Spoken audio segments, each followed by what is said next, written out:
Kulot, rinig na rinig ko talaga. Inutusan ni Berhel si Jasper na patayin si Sob. Bakit si So? Bakit hindi ikaw? Bakit gusto mo ba ako? Hindi. Sorry.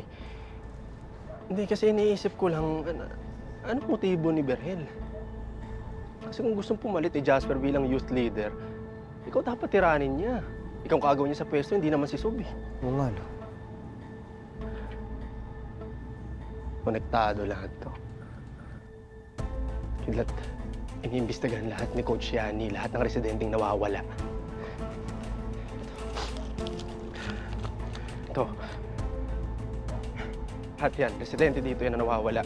Tanong-tanong kami ni Dagul sa lahat ng mga tao dito. Kidlat, lahat to. Dating leader ng tropa ni Berhel. Pero nakalaya na sila. Oo, pero ilang araw pagkatapos sila lumabas, lahat sila nawawala. Alam mo, nung una iniisip na namin ni Dagul, baka sumasali sila sa malalaking sindikato. Pero paano kung hindi pala? Paano kung pinakapatay pala ni Berhel lahat ng mga dating leader na nakalaya na? Kailangan natin sabihin kay Coach Yani.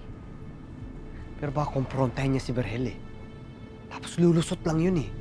Baka sirain niya pa yung ebidensya niya laban sa kanya. Ano, hayaan na lang natin patay ni Jasper si Sob. Siyempre hindi. Kakausapin ko si Sob. Aalamin ko kung nasan yung hideout ni Berhel. Panigurado nandun yung ebidensyang kailangan natin.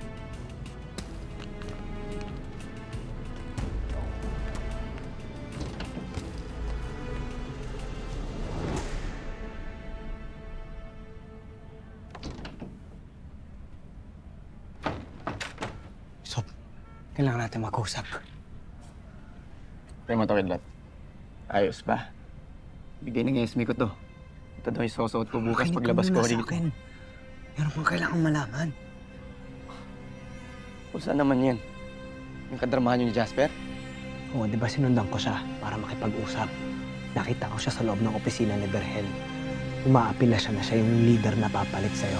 Good luck. Para mapatunayan niya yung sarili niya. Inutusan siya ni Berhel na patayin ka ni Jasper. Kidlat, huwag kang gumawa ng mga ganyang kwento. Gusto mo lang siraan si Jasper para maging leader ka.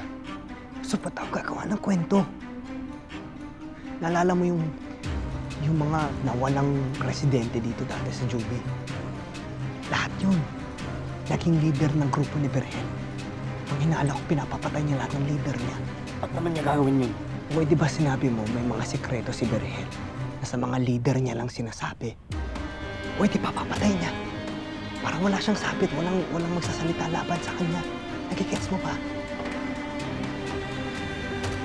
Oo nga yun. So, kailangan mo mag-ingat. May mga kakilala ko na pwedeng protektahan ka. Kaya kitang tulungan. Pero sana tulungan mo rin ako. Anong klaseng tulong? Sabihin mo sa akin kung saan ang sikretong taguan ng gamit ni Berhel. At ba't gusto mong malaman? Nanakawan mo si Berhel? Nasa kanya yung ebidensyang kailangan ko. Kung sino nag-utos sa kanya na sunugin ang sitio ni Wala. Nangya ka? Ha? Kaya mo lang ako tinropa para magpalapit kay Berhel? Ha? Hindi ka naman talaga interesado sa grupo eh. Gusto mo lang pagbaksakin si Berhel. Aminin ko, yan yung intensyon ko noong una. Pero nakilala ko kayo eh. Ayoko may masaktan, ayoko may mamatay, lalo ka na. Maniwala ka sa akin. Pinasa kita sa grupo. Niresbakan. Ha? Pero traitor ka lang! So,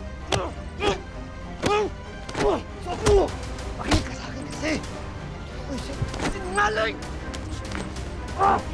ayoko mapahama ka, Sob. Sob, Tawag mo kita! makinig ka sa akin. Sob, makinig ka. Kidlat! Tama na yan. Ano kanya? Labas. Labas. Dali, labas!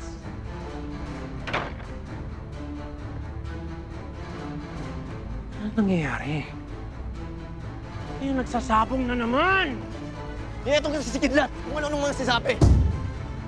Bakit? Anong sinabi ng mamarunong na kidlat na to? Hmm?